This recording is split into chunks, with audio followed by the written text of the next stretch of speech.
श्रीमद् भागवत महापुराण दशम स्कंद अध्याय 67 द्विविध का उद्धार।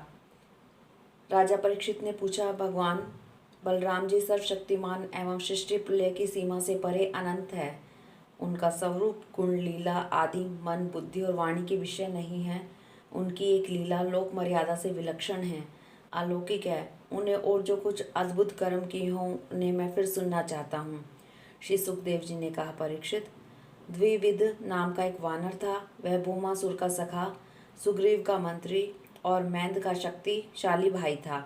जब उसने सुना कि श्री कृष्ण ने भौमासुर को मार डाला, तब वह अपने मित्र की मित्रता के ऋण से उऋण होने के लिए राष्ट्र विप्लव करने पर उतारू हो गया। वह वानर बड़े बड़े नगरों, गांवों, खानों और अहीरों की बस्तियों में आग लगाकर उन्हें जलाने लगा।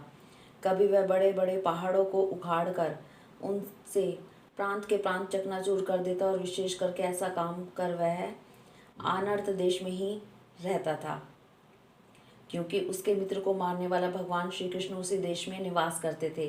द्विविध वानर में 10,000 हाथियों का बल था। कभी कभी वह दुष्ट समुद्र में खड़ा हो जाता और हाथी से इतना जल उछालता कि समुद्र तट के देश डूब जाते। वह दुष्ट बड़े बड़े ऋषि मुनियों के आश्रम की सुंदर सुंदर लता वनस्पतियों को तोड़ मरोड़ कर चौपट कर देता और उनके यज्ञ संबंधी अग्नि कुंडों में मलमूत्र डालकर अग्नियों को दूषित कर देता। जैसे भृंगी नाम का कीड़ा दूसरे कीड़ों को ले जाकर अपने बिल में बंद कर देता है, वैसे ही वह मदोन्मत्त वानर स्त्रियों और पुरुषों को ले जाकर पहाड़ों की घाटियों तथा गुफाओं में डाल देता। फिर बाहर से बड़ी बड़ी चट्टानें रखकर उसका मुंह बंद कर देता। इस प्रकार वह देशवासियों का जो तिरस्कार करता था, कुलीन स्त्रियों को भी दूषित कर देता था। एक दिन वह दुष्ट सुललित संगीत सुनकर रैवतक पर्वत पर गया। वहां उसने देखा कि यदुवंश शिरोमणि बलराम जी सुंदर सुंदर युवतियों के झुंड में विराजमान हैं। उनका एक एक अंग अत्यंत सुंदर और दर्शनीय है। वे मधुपान करके मधुर संगीत गा रहे हैं। उनके नेत्र आनंद उन्मत्त से विहल हो रहे हैं। उनका शरीर इस प्रकार शोभायमान हो रहा था मानो कोई मदमत गजराज हो। वह दुष्ट वानर वृक्षों की शाखाओं पर चढ़ जाता और उन्हें झंकोर देता। कभी स्त्रियों के सामने आकर किलकारी भी मारने लगता। युवती स्त्रियां स्वभाव से ही चंचल और हास परिहास में रुचि रखने वाली होती हैं। बलराज जी की स्त्रियां उस वानर की ढिठाई देखकर हंसने लगी। अब वह वानर भगवान बलराम जी के सामने उन स्त्रियों की अवहेलना करने लगा। वह उन्हें कभी अपनी अपनी गुदा दिखाता तो कभी भौहें मटकाता और कभी गरज तरज कर मुंह बनाता। वीर शिरोमणि बलराम जी से उनकी अचेष्टा देखी न गई। उन्होंने उस पर पत्थर का एक टुकड़ा फेंका, परंतु द्विविध ने उससे अपने को बचा लिया और झपटकर मधु कलश उठा लिया तथा बलराम जी की अवहेलना करने लगा। उस धृत ने मधु कलश को तो फाड़ ही डाला, स्त्रियों के वस्त्र भी फाड़ डाले और वह दुष्ट हंस हंसकर बलराम जी को क्रोधित करने लगा। जब इस प्रकार बलराम जी और मदोन्मत्त द्विविध बलराम जी को नीचा दिखाने तथा घोर तिरस्कार करने लगा, तब उन्होंने उसकी ढिठाई देखकर और उसके द्वारा सताए हुए देशों की दुर्दशा पर विचार करके उस शत्रु को मार डालने की इच्छा से क्रोधपूर्वक अपना हल मूसल उठाया। द्विविध भी बड़ा बलवान था। उसने अपने एक ही हाथ से शाल का पेड़ उखाड़ दिया और बड़े वेग से दौड़कर बलराम जी के सिर पर दे मारा। भगवान बलराम पर्वत की तरह अविचल खड़े रहे। उन्होंने अपने हाथ से उस वृक्ष को सिर पर गिरते गिरते पकड़ लिया और अपने सुनंद नामक मूसल से उस पर प्रहार किया। मूसल लगने से द्विविध का मस्तक फट गया और उसके खून की धारा बहने लगी।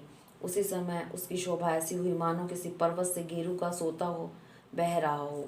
परंतु द्विविध ने अपने सिर फटने की कोई परवाह नहीं की। उसने कुपित होकर एक दूसरा वृक्ष उखाड़ा, उसे झाड़ झूड़ कर बिना पत्ते का कर दिया और फिर उससे बलराम जी पर बड़े जोर का प्रहार किया।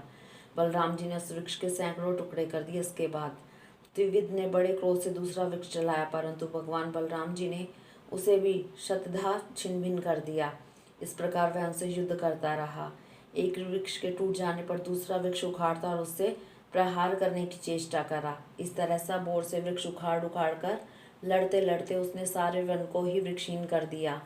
वृक्ष न रहे तब द्विविध का क्रोध और भी बढ़ गया और वह बहुत चिढ़कर बलराम जी के ऊपर चढ़कर चट्टानों की वर्षा करने लगा। परंतु भगवान बलराम जी ने अपने मूसल से उन सभी चट्टानों को खेल खेल में चकनाचूर कर दिया।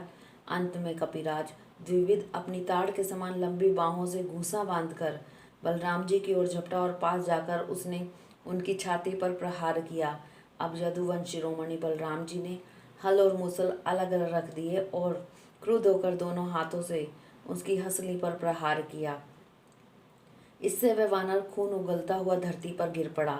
आंधी आने पर जैसे जल में डोंगी डगमगाने लगती है, वैसे उसके गिरने से बड़े बड़े वृक्षों और चोटियों के साथ सारा पर्वत हिल गया। आकाश में देवता लोग जय जय, सिद्ध लोग नमो नमः और बड़े बड़े ऋषि मुनि साधु साधु के नारे लगाने और बलराम जी पर फूलों की वर्षा करने लगे। परीक्षित, द्विविद ने जगत में बड़ा उपद्रव मचा रखा था, अतः भगवान बलराम जी ने उसे इस प्रकार मार डाला और फिर वे द्वारकापुरी में लौट आए। उस समय सभी पुरजन परिजन भगवान बलराम जी की प्रशंसा कर रहे थे। हरिओम तत्सत।